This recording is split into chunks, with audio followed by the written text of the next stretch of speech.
Welcome to Full Prefrontal, the show that exposes the mysteries of executive functions.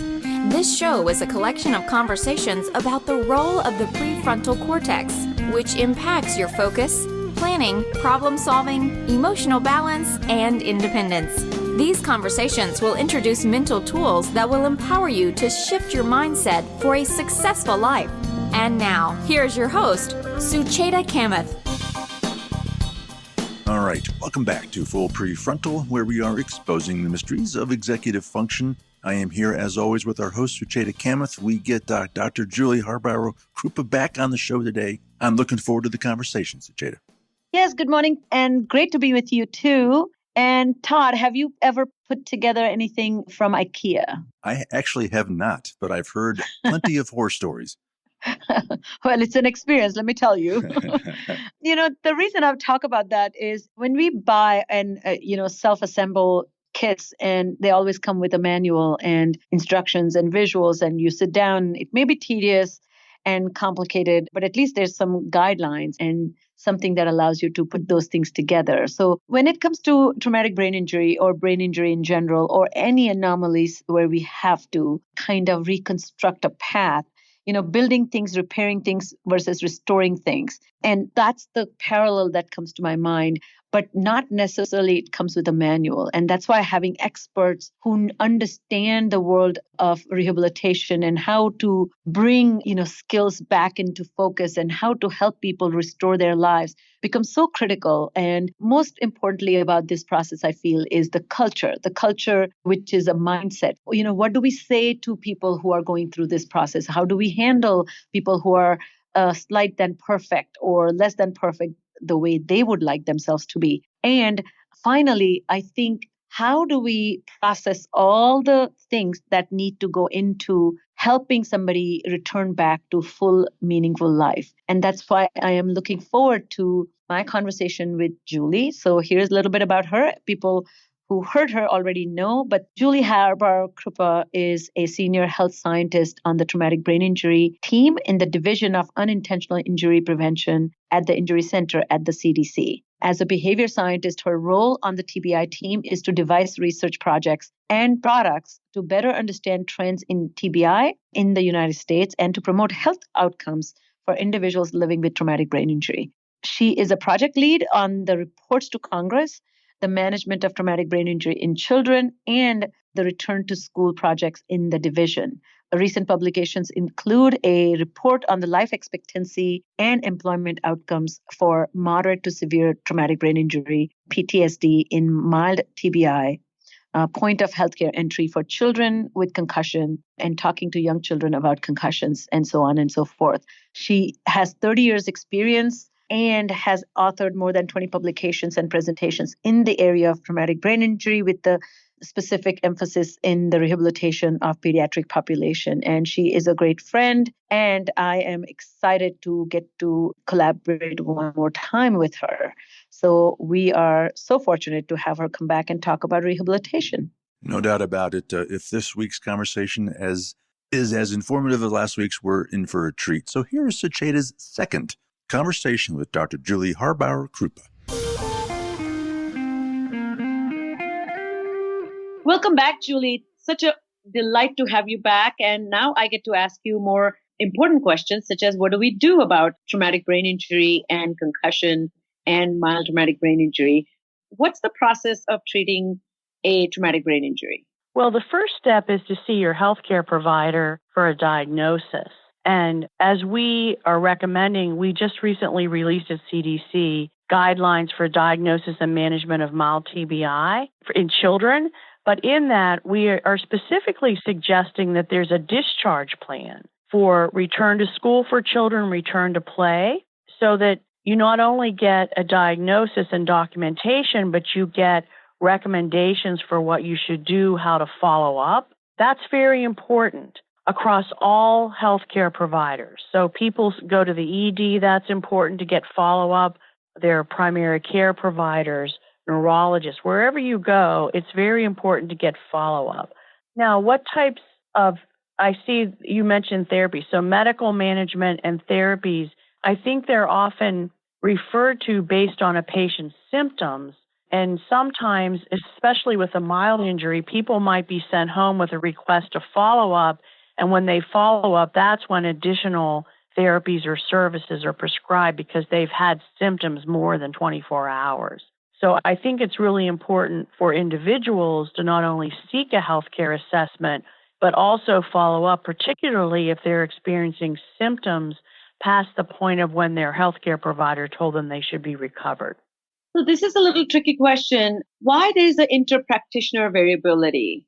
I know CDC puts out these guidelines, and I think ideally everybody should be adhering to these guidelines. But I have, in my practice, experienced people receiving various diagnoses, recommendations that are not consistent. Or rather, I have worked with children who were sent home to say, just watch, or all you need to do is rest. And there were no specific instructions given whether they should not have TV on. So this one particular woman, she was 17, who had a concussion during soccer.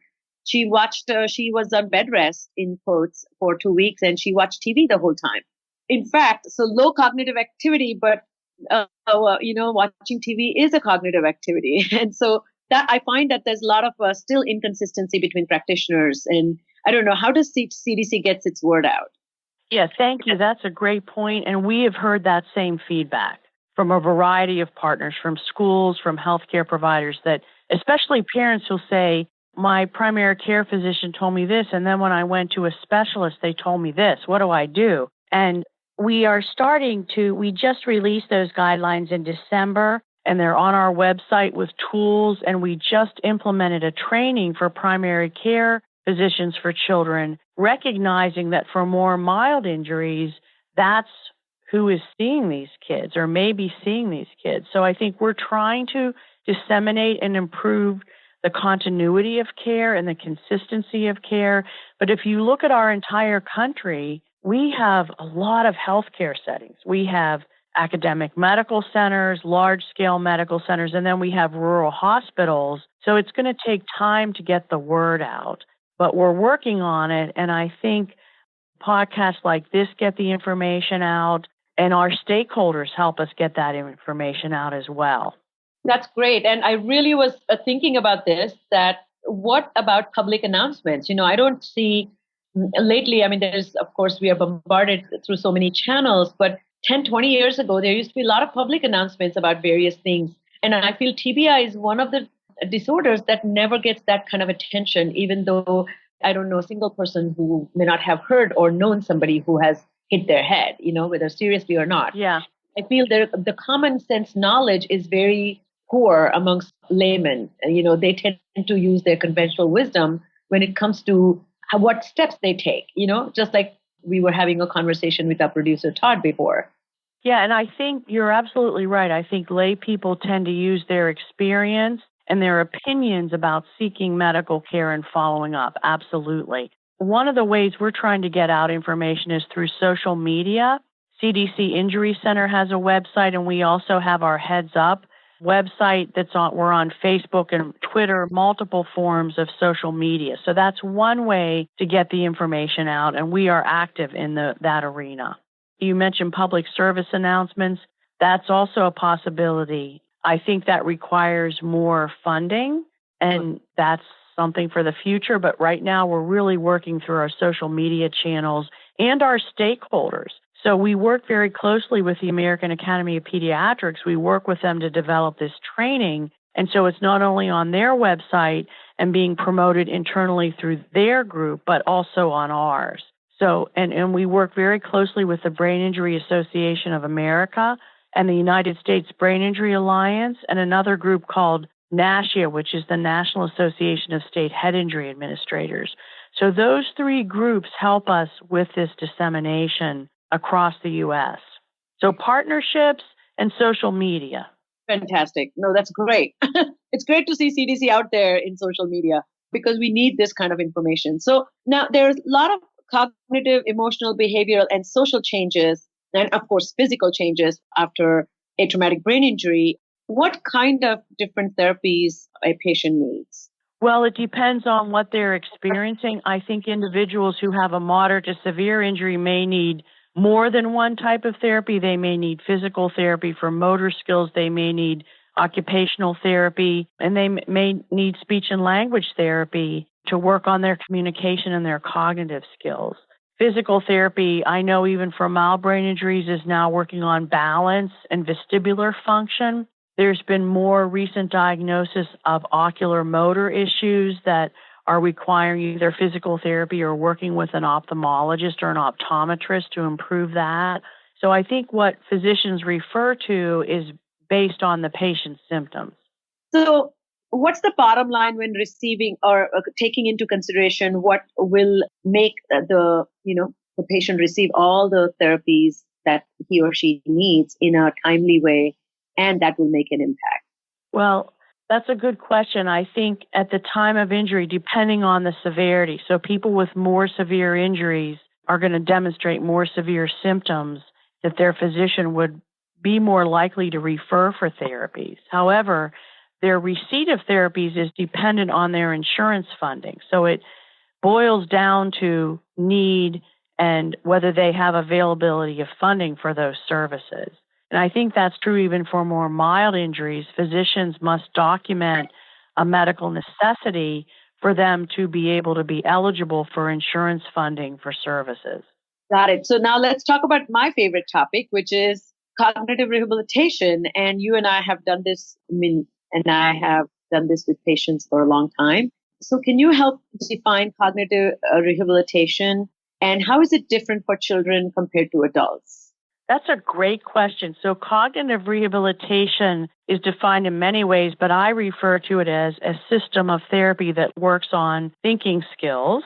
The American Congress of Rehab Medicine has published 2 systematic reviews on on best practices for cognitive rehabilitation in adults.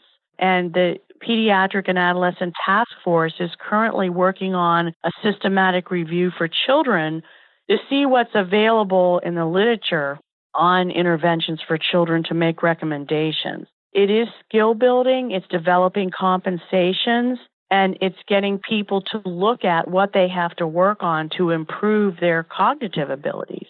What's different in adults and children is adults is primarily targeted to going back to work or that adult lifestyle. Children navigate 2 models of care for their brain injury: the healthcare system, where they're initially diagnosed, and depending on availability of insurance funding, they may receive therapy services for cognitive rehab in that setting. The other model where children are seen is schools, and that's where they spend the most time.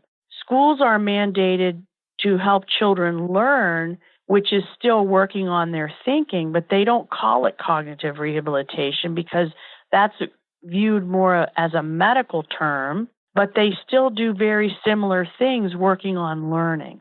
So I think these systematic reviews are good, but they often talk about studies where cognitive rehabilitation is done, not where these services can be implemented. For adults, sometimes they have to practice in their work environment. Whereas children, they spend most of the time in school. So medical cognitive rehabilitation isn't done in that environment, but schools do focus on learning. So how can we take what we know about good practices for after the injury and incorporate them into learning and teaching at school? And I think, too, what contributes to your ability is your what's called cognitive reserve. So adults have more cognitive reserve than children because they've lived longer and they've been in school longer and they may have been to graduate school. They have a lot of reserve that they can build on when working in cognitive rehab. Teenagers have more cognitive reserve than 2-year-olds because teenagers have at least learned to read and do math, whereas 2-year-olds are just starting to talk. So I think the type of cognitive reserve you have built up contributes to your ability to use things like strategies to help you after the TBI. And, I think I haven't had any expert talk about such a global view on cognitive retraining or cognitive rehabilitation. And particularly, no one has really talked about cognitive reserve. Can you elaborate on that topic a little bit so we can think about some components or how to kind of even provide guidelines or when dealing with children in schools? Because I see, which you mentioned earlier, that in school, it is not the rehabilitation specialist who's providing strategies or skill building training, but it's the teachers or learning specialists, but they don't have the background. And so they are not necessarily attuned to the idea of cognitive reserve. Right. And I think what teachers don't always understand after traumatic brain injury is children can bring some skill sets. For example, a teenager may know math facts, but not be able to apply them like they used to. Or they may lose math facts, but they can complete an algebra equation. That's always very confusing because of this gaps in their cognitive reserve. So yes, school, that's one way children are different.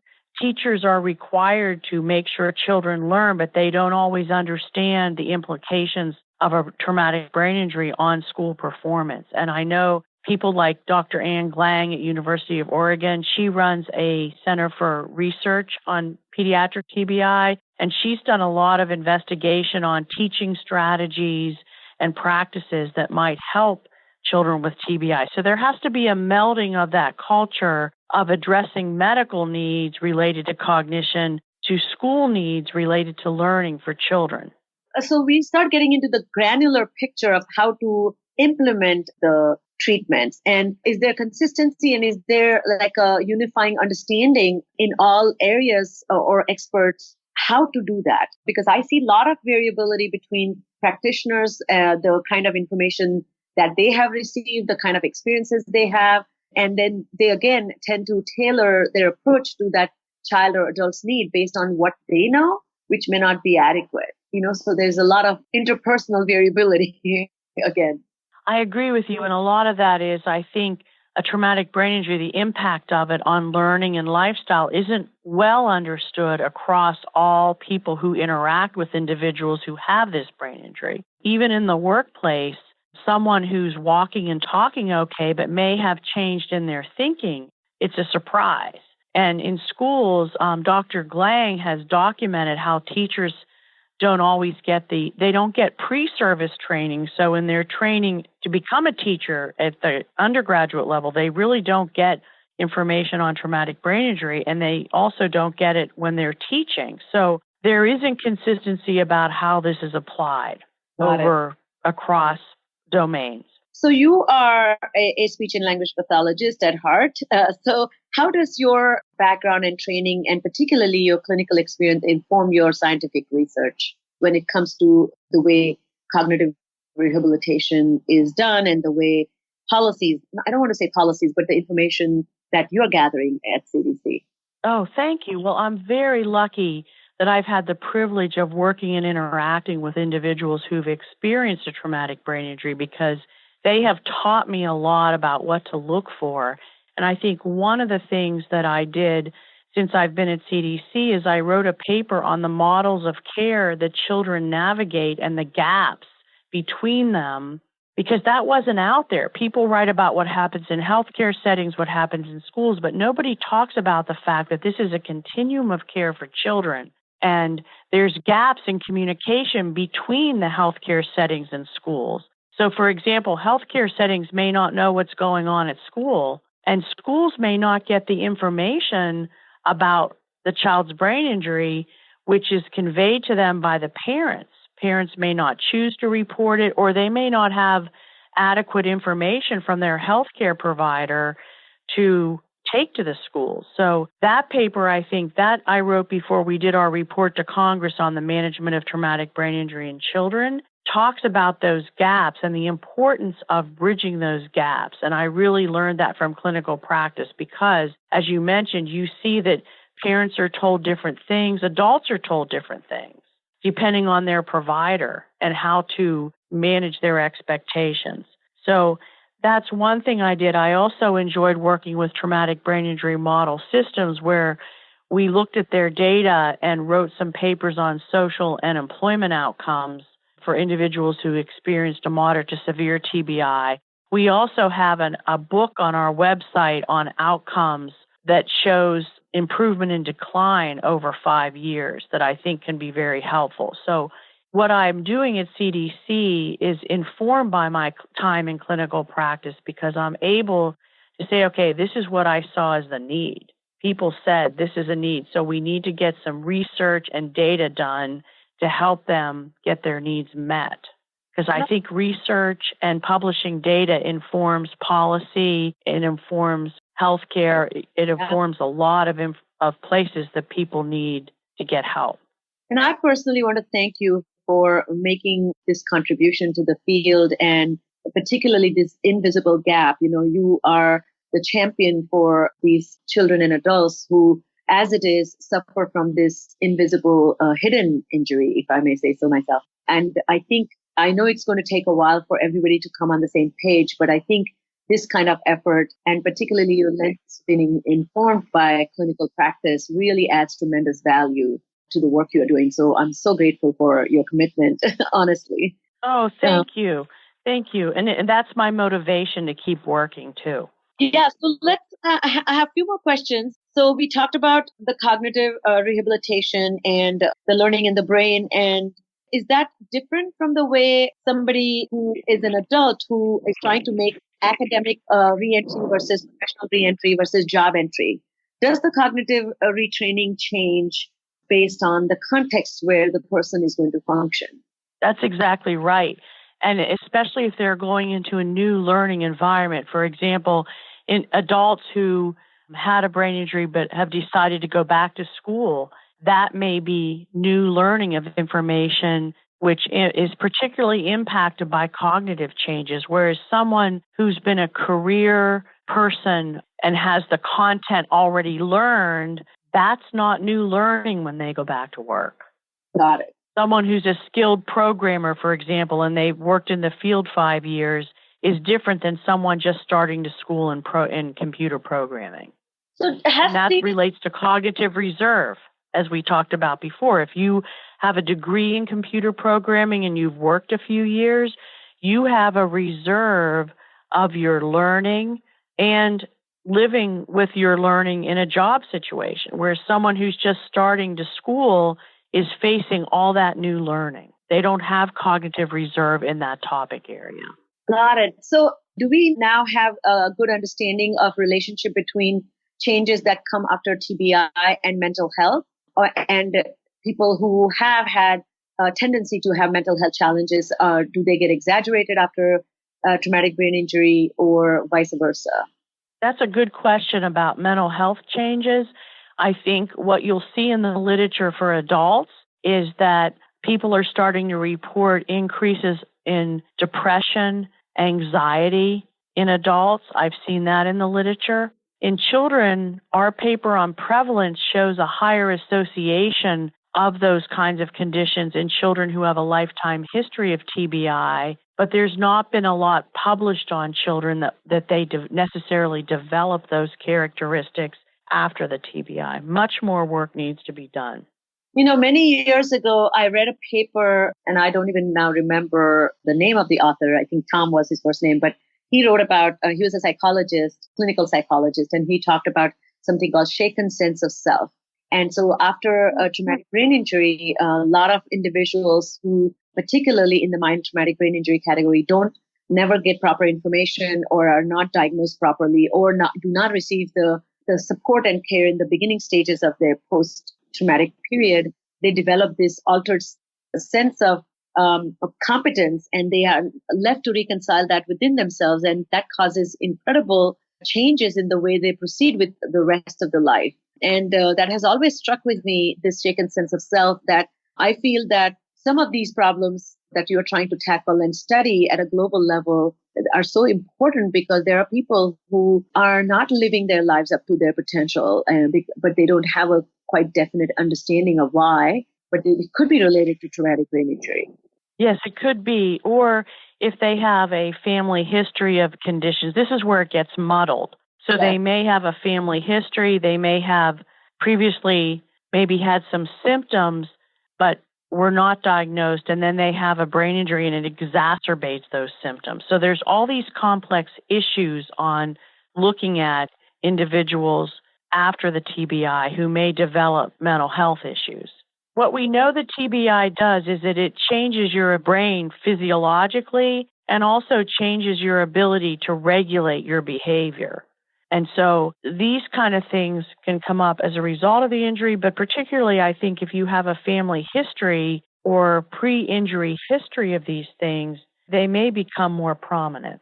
Yeah, and I think as we consider many factors that go into management, you were talking about this depression, anxiety, and even anger after TBI. That has to be taken into consideration through the lens that there is actual physiological change. This is not a person who just gets angry. There is because of the changes to the brain, right? So the presentation of a person will be different than managing other mental health disorders without the TBI. Yes, and that's true because their behavior regulation may be off. And one thing that I'll share that we do know about outcomes, and CDC sponsored a study in 2010, is there's a large amount of individuals self-reporting a traumatic brain injury in the justice system. And there have been studies documenting the fact that they're reporting a history of childhood brain injury.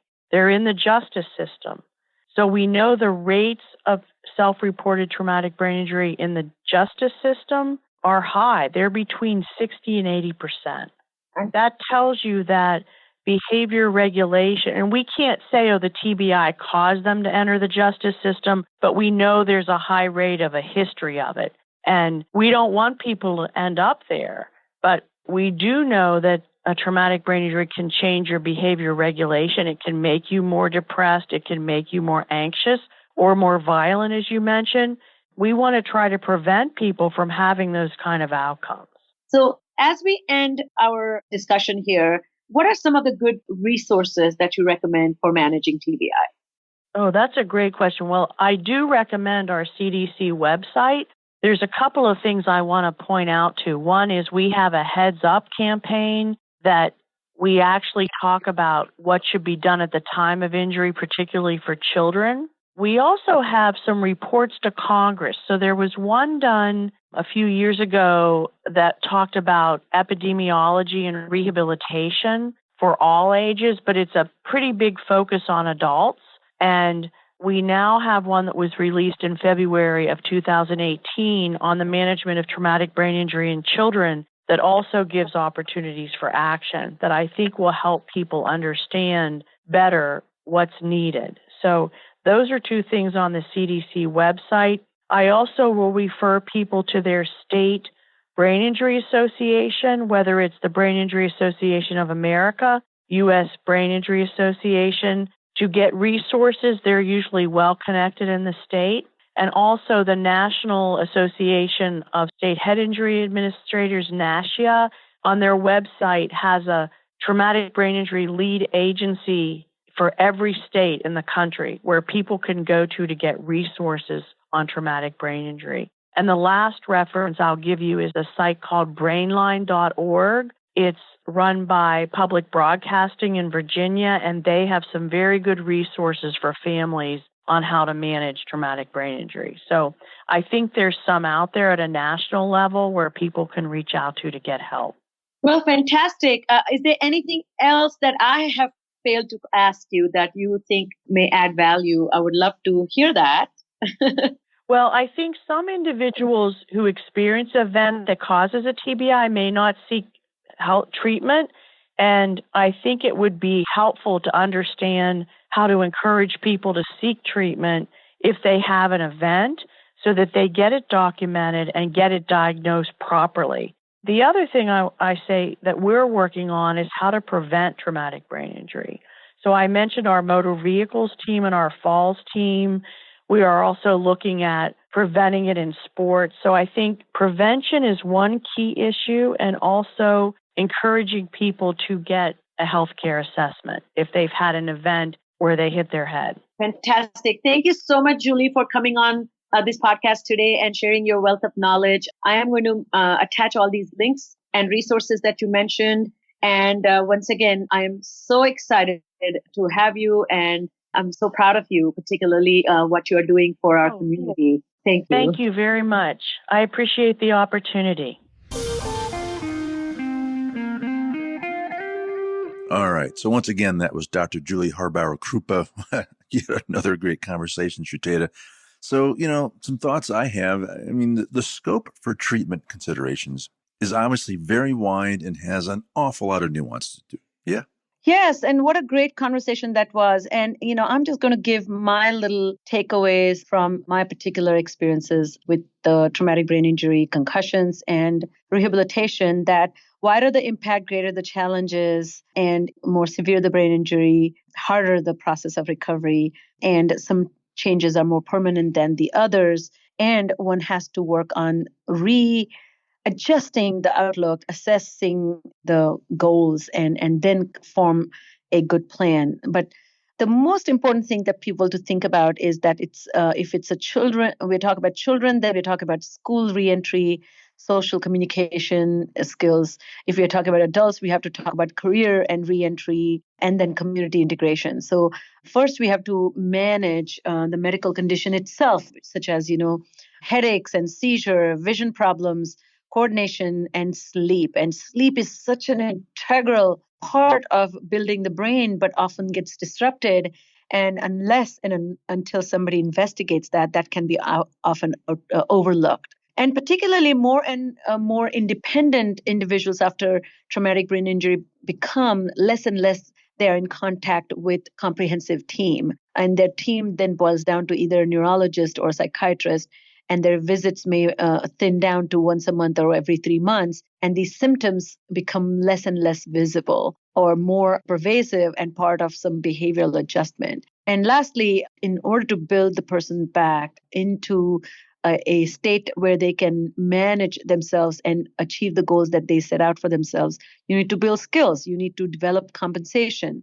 There has to be some effort put into build support, whether it's friends and family or professional support. And then finally, major issue is making lifestyle changes. And that can be devastating to some. If you had a professional football career and now you had multiple concussions and you can't play anymore, then you have to do something completely different. But what do you know? What is that different thing you're going to do? So those are the kinds of things that really weigh on this process. That's why it's so nuanced.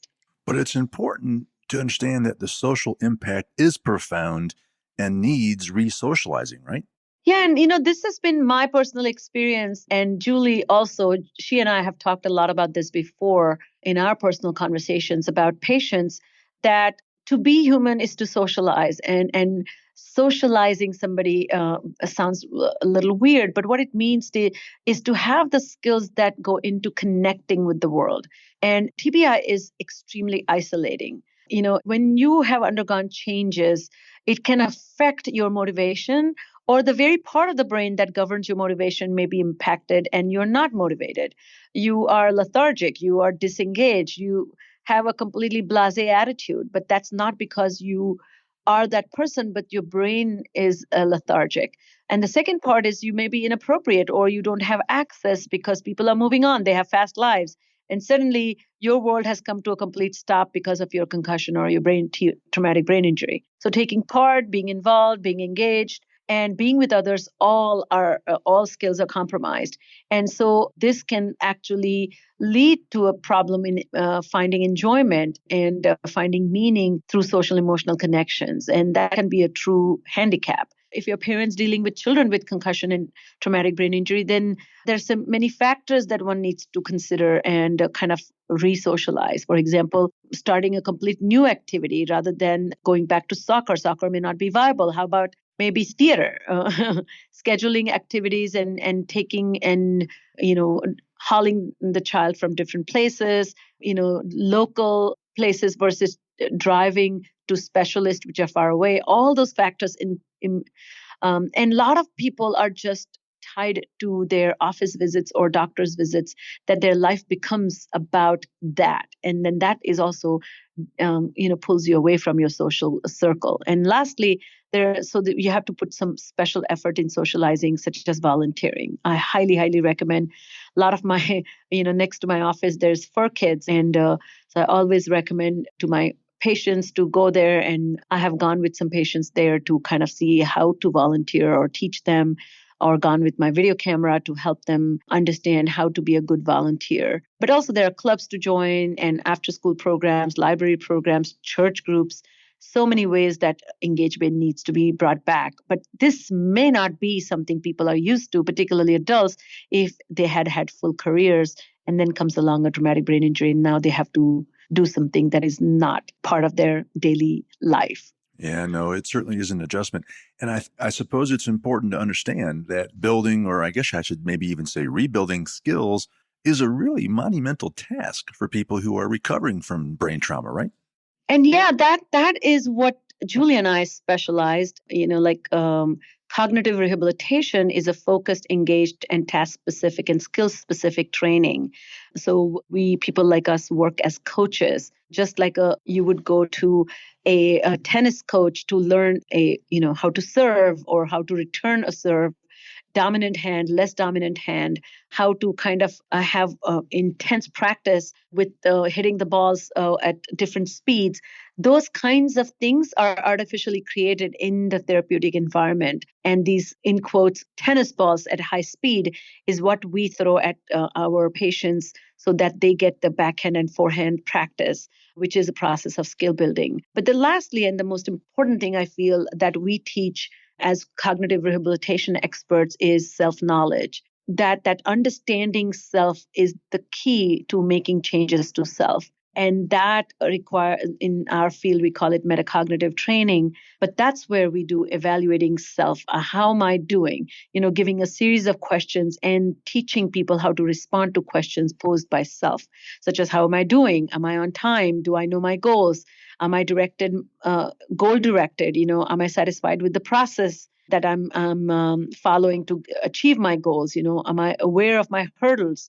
Do I have control over my environment? Do I have control over my thoughts? Am I performing at my best? Does something need to change about myself? Those are the self-guided questions that we are experts at. And that's what is needed to bring yourself to a level where you can become eventually the goal is to become a self-coach.